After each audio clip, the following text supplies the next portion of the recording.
Prions pour que Dieu vous donne à vous et votre famille le meilleur. J'aime commencer par quelque chose de drôle et j'ai entendu parler de ce ministre qui roulait sur la route quand il a été arrêté par un policier. L'officier s'est approché de la vitre et a senti de l'alcool. Alors il voit un thermos et dit « Monsieur, que buvez-vous » Le ministre lui dit « Juste un peu d'eau, officier ». Il demande alors à voir le thermos. Il le hume et déclare « Ça sent le vin pour moi ». Le ministre lui répond « Ça alors, Jésus l'a encore fait !» Allez, prenez vos Bibles et dites avec conviction « Voici ma Bible, je suis ce qu'elle dit que je suis, j'ai ce qu'elle dit que j'ai, je peux faire ce qu'elle dit que je peux faire. Aujourd'hui, on va m'enseigner la parole de Dieu, je confesse avec assurance que mon esprit est vif, mon cœur est réceptif, je ne serai plus jamais le même, au nom de Jésus. Que Dieu vous bénisse. Alors je vais vous parler aujourd'hui du sujet intitulé « Tu as le remède ». L'un des défis auxquels nous sommes confrontés avec ce coronavirus est qu'il n'y a pas d'anticorps. Nous n'avons jamais vu cette souche de virus, il n'y a donc pas encore de remède. Les chercheurs travaillent sans relâche pour développer un vaccin, et la plupart des rapports disent que cela va prendre environ 1 an ou plus. Sans remède, nous sommes à la merci de ce virus. Et un de mes amis est médecin spécialisé dans les maladies infectieuses. Il a dit qu'il y a des maladies qu'il a traitées il y a 30 ans qu'il ne voit plus aujourd'hui, parce que nous avons trouvé l'antidote et parce que des vaccins et des anticorps ont été développés. Ce qui nous nuisait ne nous nuit plus. Et une fois que vous avez le remède, vous n'avez pas à avoir peur de la maladie. Mais qu'en est-il de ces virus que vous ne pouvez pas voir au microscope ? La culpabilité, la peur, la dépression, les dépendances, ces virus que vous ne pouvez pas traiter avec un vaccin physique. Ce sont des poisons qui peuvent infecter notre pensée, notre estime de soi. Si nous n'avions qu'un antidote pour faire face à la culpabilité de nos erreurs passées, les moments où nous avons échoué, n'avons pas pris de bonnes décisions, maintenant nous marchons dans le regret, en nous rabaissant. Si seulement nous avions le remède pour les blessures, les déceptions, l'enfance injuste, mais nous voilà maintenant tentés de vivre amers, peu sûrs de nous et sans passion. La bonne nouvelle est qu'il y a 2000 ans, l'antidote a été développé pour vous permettre de faire face à toute opposition, non par des scientifiques de premier plan, non par une équipe de chercheurs, mais par le Fils du Dieu vivant. Quand Jésus est allé à la croix, il a porté notre culpabilité, notre honte, nos échecs, et non seulement il a porté nos péchés, mais il a aussi pris nos maladies. Avant d'être crucifié, il a été flagellé de 39 lacérations sur le dos. Et des études nous indiquent qu'il existe 39 grandes catégories de maladies. Il a subi une lacération pour chacune. C'est pourquoi il est dit, par ses meurtrissures, vous êtes guéris. Nous ne sommes pas à la merci de la peur, de la dépression, des addictions. Nous avons le remède. Le Dieu Tout-Puissant souffle dans notre direction. S'il est pour vous, c'est plus que le monde contre vous. Ne laissez pas la peur, la culpabilité, la dépression vous retenir. Prenez l'antidote. Père, merci car je suis pardonné, je suis racheté, je suis libre, je suis en bonne santé et vivifié. Quand les pensées vous disent que vous êtes juste moyen, vous n'avez rien de spécial. Si vous vous attardez sur ce poison, il infectera votre pensée. Vous devez prendre votre médicament. Vous devez dire « Je suis une créature si merveilleuse. Je porte une couronne de faveur. J'ai du sang royal qui coule dans mes veines. » Le proverbe dit que la parole de Dieu est comme un médicament. Lorsque vous la méditez, elle apporte guérison et santé. Et lorsque des pensées chuchotent que vous aurez toujours des difficultés dans vos finances, « Oh, ce ralentissement va ruiner mon entreprise », ne laissez pas ce virus prendre racine. Père, je te remercie de ce que l'économie n'est pas ma source, mais tu es ma source. Tu as dit que tu me ferais prospérer même dans le désert. Vous avez le remède. Assurez-vous maintenant de prendre votre médicament. Une fois, les Israélites se sont retournés contre Dieu. Ils ont commencé à adorer des idoles et ils ont fini par s'exiler de leur propre terre et ont été emmenés en captivité à Babylone. C'était leur faute. Ils avaient amené le problème sur eux-mêmes. Alors le prophète Jérémie était très découragé et il a demandé « N'y a-t-il pas de baume à Galade? Aucun médecin ne peut nous aider ?» Il disait « Dieu n'a-t-il pas de remède? N'y a-t-il aucun remède contre ce virus à qui nous avons permis de nous infecter ?» Il l'a comparé à la morsure de serpents venimeux, et la vérité est que nous avons tous été mordus par quelque chose, mordus par la culpabilité, mordus par la peur, mordus par le rejet. Comment gérons-nous le venin? Comment pouvons-nous nous débarrasser du poison et ne pas le laisser avorter notre destin? J'ai lu comment certains chercheurs ont développé un antivenin pour les morsures de serpents. Il y a quelques années, après des recherches approfondies, ils ont pris une partie du venin toxique du serpent et l'ont injecté aux chevaux. Le cheval allait alors naturellement développer des anticorps qu'il pourrait ensuite retirer et utiliser comme sérum pour les gens qui avaient été mordus par un serpent. Mais avec le temps, ils ont réalisé que le sérum antivenin du sang des chevaux ne fonctionnait pas assez vite chez les humains. Beaucoup perdaient la vie. Ils avaient besoin d'un sérum antivenin plus puissant, plus efficace. Ils ont testé de nombreux animaux et ont finalement découvert que le sang d'un agneau produisait l'antivenin le plus efficace. Contrairement au sang du cheval, lorsque le mouton a reçu une injection de venin toxique, les anticorps qu'il a créés fonctionnaient plus rapidement chez les humains et produisaient un antivenin beaucoup plus fort et plus puissant. Il y a quelques années, ils ont découvert que les moutons d'Australie du Sud produisaient certains des anticorps les plus efficaces du monde. Et c'est parce que ces moutons sont dans un environnement vierge où ils sont dépourvus des maladies qui affectent généralement les autres moutons, et parce que ces moutons sont si sains et ont un sang si pur, ils créent l'antivenin le plus puissant. Pensez au jardin d'Éden. C'est la première fois que nous voyons un serpent venimeux. L'ennemi est appelé un serpent. Il a mordu Adam et Ève, pas physiquement, mais dans leurs pensées. Il les a trompés et ils sont devenus empoisonnés. Ils ont mangé le fruit défendu. Ils ont fait le mal et ont ouvert la porte aux ennemis. Tout d'un coup, ils avaient peur. Ils ont réalisé qu'ils étaient nus. Ils ont couru et se sont cachés. La peur est devenue la culpabilité, la honte, le chagrin. Et Dieu devait trouver un plan pour faire face au venin qui avait empoisonné l'humanité. Il avait besoin de créer un antivenin, mais cela devait être quelque chose d'incroyablement puissant. Cela signifiait qu'il devait provenir du sang le plus pur, la source la plus efficace. Dieu n'a pas choisi le sang d'un cheval, il n'a pas choisi le sang d'une chèvre, il n'a pas choisi le sang d'un autre animal. Cette fois, il a choisi le sang de son Fils unique. La première fois que Jean le Baptiste a vu Jésus, il a dit « Voici l'agneau de Dieu qui ôte le péché du monde ». Jésus n'était pas n'importe quel agneau, il était l'agneau sans péché et sans tache de Dieu. C'est pourquoi son antivenin est plus puissant que tout poison qui vient contre nous. L'ennemi essaiera de vous empoisonner avec le doute, ça ne marchera jamais.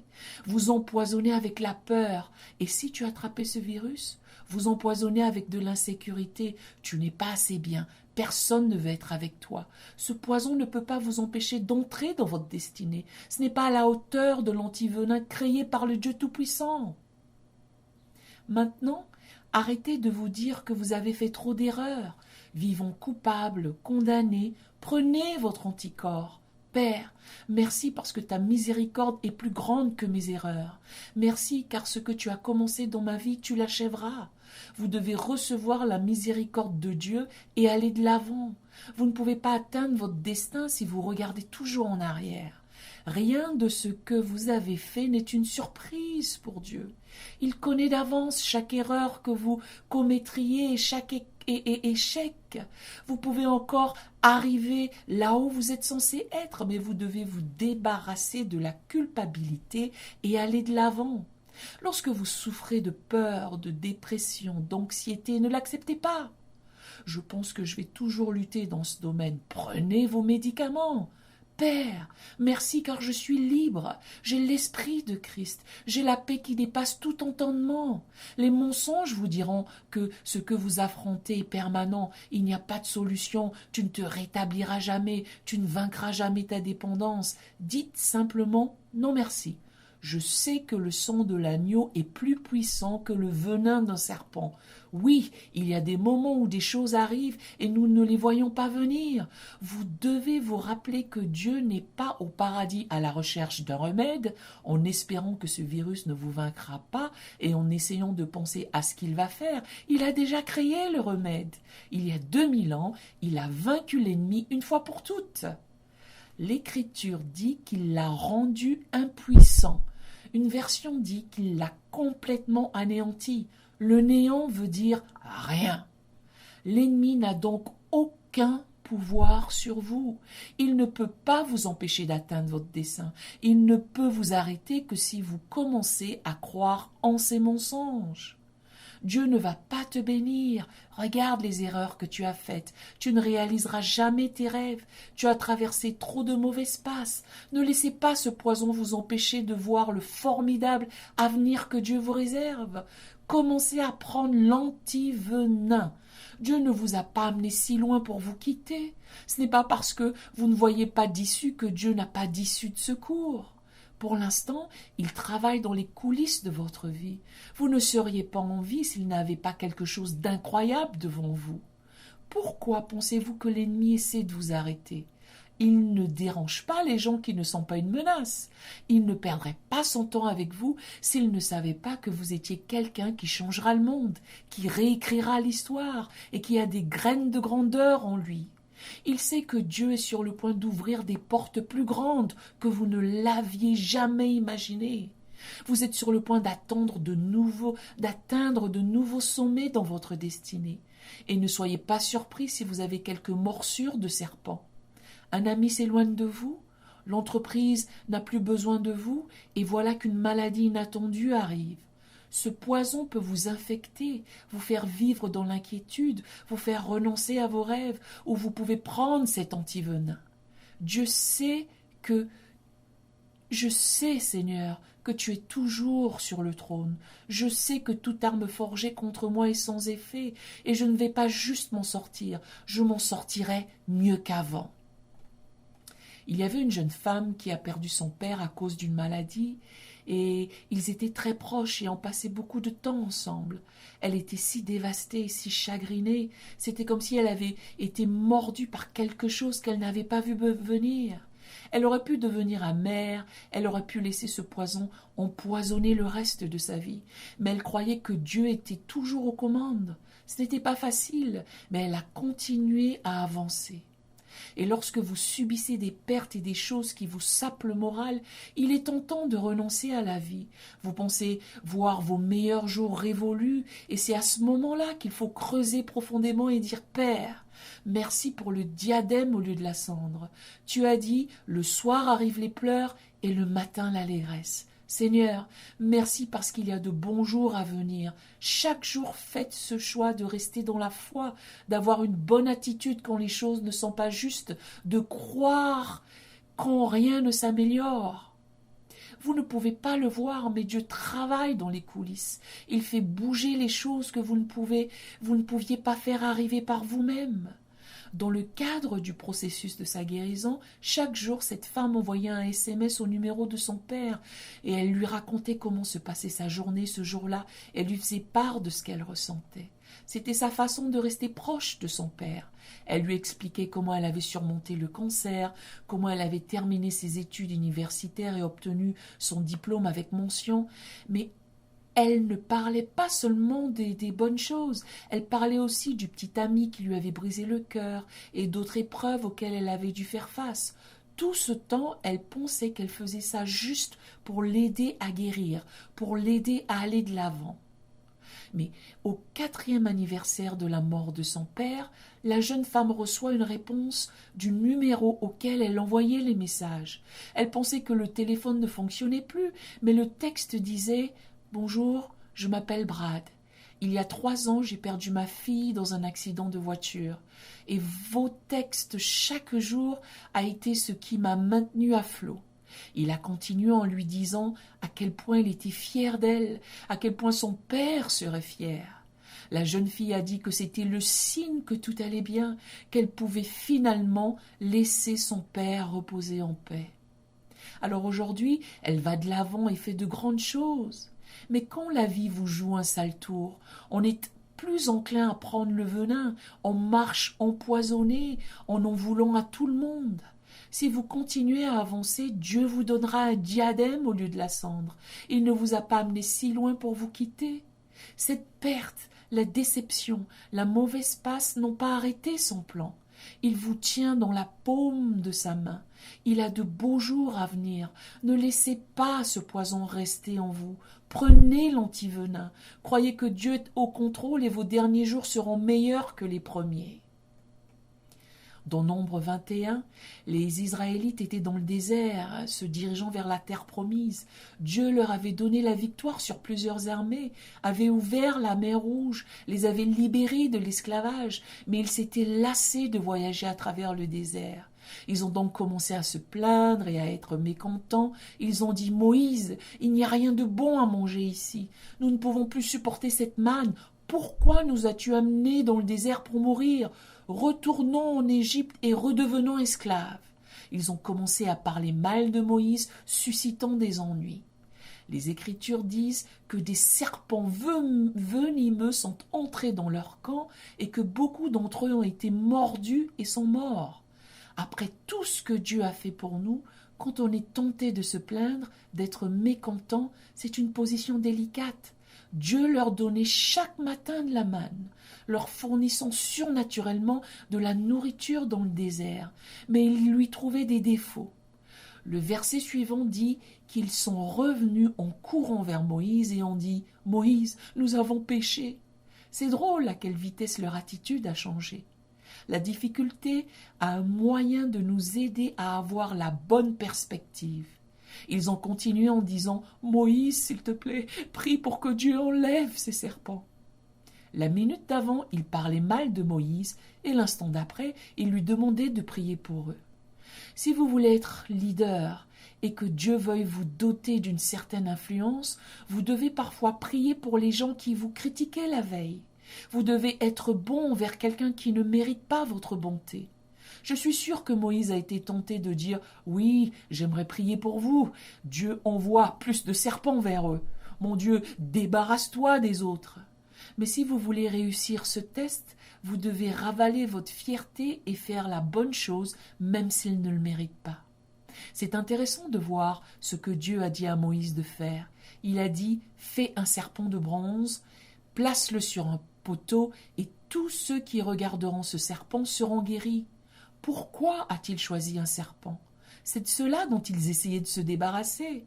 On penserait que Dieu aurait demandé de faire une colombe en bronze ou l'arche de l'alliance en bronze, mais Dieu a pris la chose même qui était le problème et l'a transformée en solution.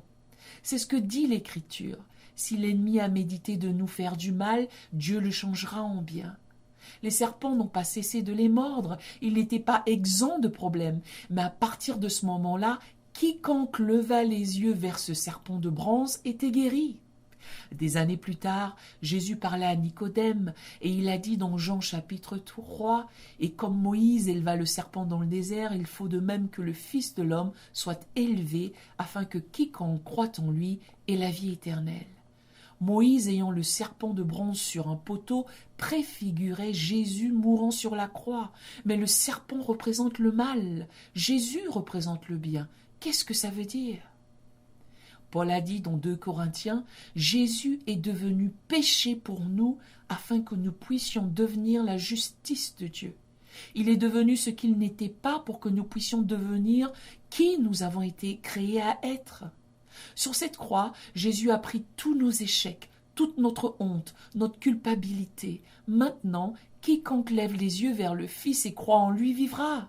Ma question est, que regardez-vous? Votre situation? L'ampleur du problème?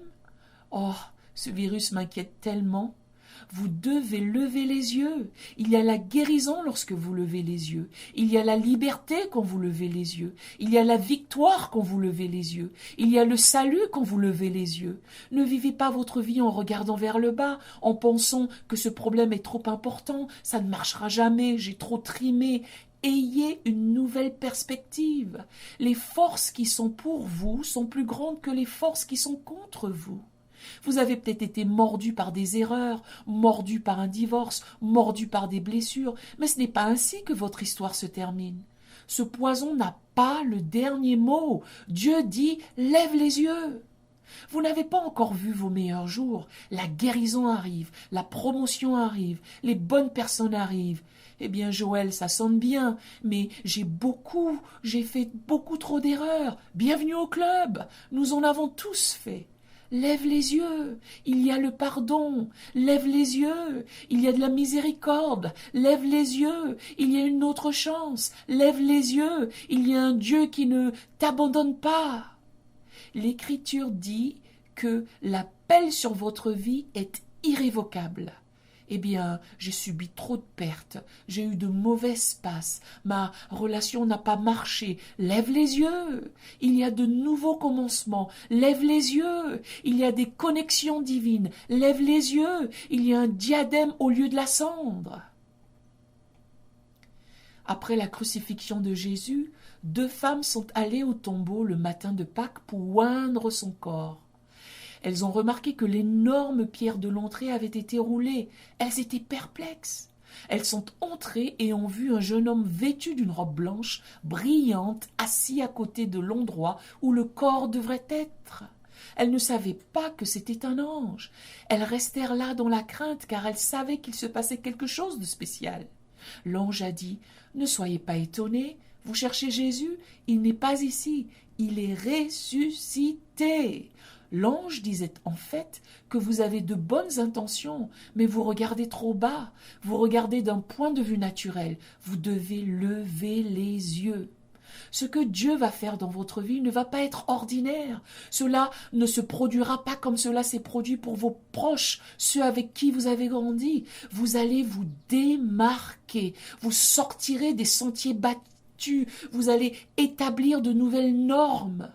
Là où Dieu vous emmène, personne dans votre famille n'y est allé auparavant. N'ayez pas de petite vision. Ne marchez pas en baissant la tête, pensant que vous avez atteint vos limites. Dieu est sur le point de faire une chose nouvelle, quelque chose que vous n'avez jamais vu. Il va ouvrir des portes que vous n'auriez jamais imaginées ouvertes. Vous emmener dans des lieux où vous ne pouviez pas aller de vous-même. Dans Actes chapitre 28, l'apôtre Paul était un prisonnier en route vers Rome pour se tenir devant César. Le bateau sur lequel il naviguait a rencontré une énorme tempête et s'est brisé. L'équipage et lui ont attrapé des morceaux de bois venant du bateau et ont nagé jusqu'au rivage. Ils étaient sur une petite île appelée Malte. Et quand Paul est allé chercher du bois pour allumer le feu, un serpent venimeux lui a mordu le bras. Paul venait de survivre à un naufrage, et voilà que contre toute attente, la première chose qui lui arrive est qu'une vipère venimeuse s'est accrochée à son bras et a libéré son poison. Paul n'a pas paniqué, il ne s'est pas effondré, il a simplement secoué le serpent et a continué à vaquer à ses occupations. Eh bien, la population locale savait exactement ce qui allait se passer. Il l'avait vu maintes et maintes fois. Paul allait enfler, tomber malade et mourir subitement. Il pensait « Ah, dommage vraiment, mais il mourra dans peu de temps. » 1 heure s'est écoulée, il allait bien.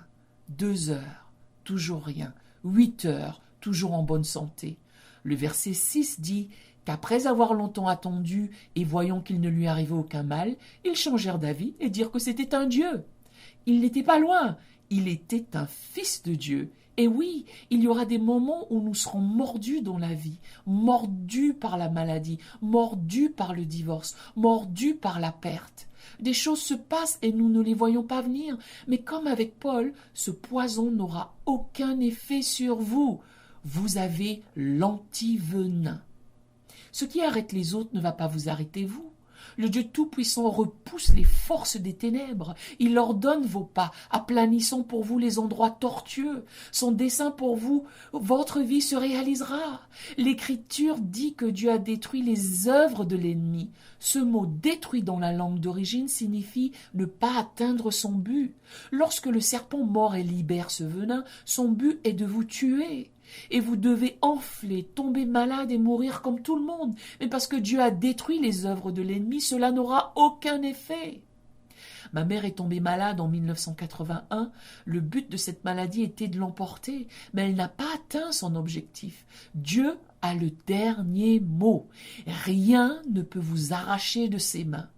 Quand mon père est allé rejoindre le Seigneur en 1999, l'ennemi avait l'intention que Lakewood s'effondre, disparaisse et n'ait plus d'impact. Mais cette perte n'a pas atteint son but.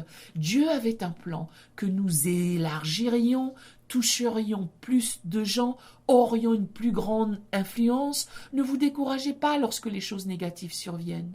Nous ne pouvons pas prier pour tenir toutes les difficultés loin de nous, mais lorsque vous réalisez que cela ne va pas atteindre son objectif, alors vous pouvez rester dans la foi. Le divorce, cette trahison, ce ralentissement de l'économie devrait aigrir votre vie, mais ce ne sera pas ce à quoi ça ressemble. Les gens vont vous regarder comme ils l'ont fait pour Paul et penser « Comment prospère-t-il alors qu'il devrait survivre?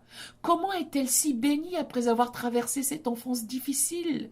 Comment est-il toujours aussi fort, heureux après avoir traversé cette enfance difficile? Comment est-il toujours aussi heureux en ayant toujours autant de réussite après cette mauvaise passe dans son entreprise? C'est parce que ce que l'ennemi a envoyé pour vous arrêter n'atteindra pas son but.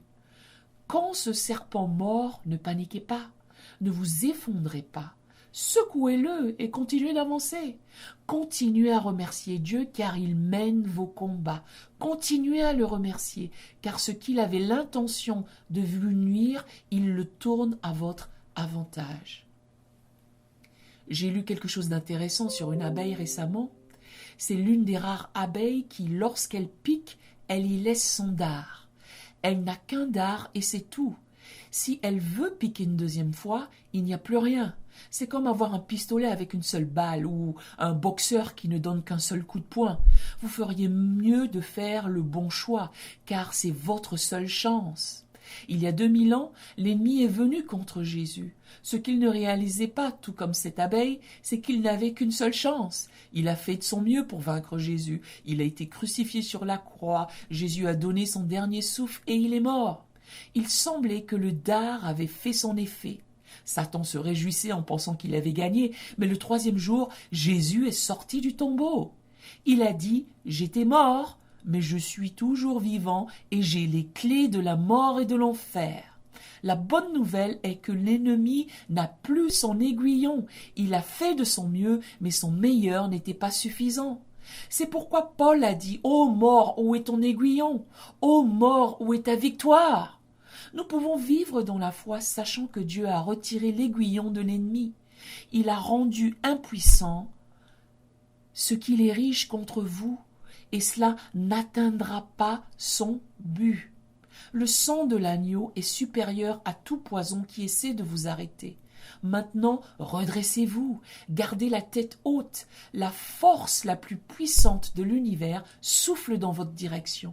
Mes amis, vous avez le remède. Maintenant, levez-vous chaque matin, prenez vos médicaments, demeurez dans ce que Dieu dit de vous, et si vous faites cela, je crois et déclare que les chaînes qui vous retenaient sont brisées, la faveur arrive, la guérison arrive, la promotion arrive, la plénitude de votre destinée au nom de Jésus.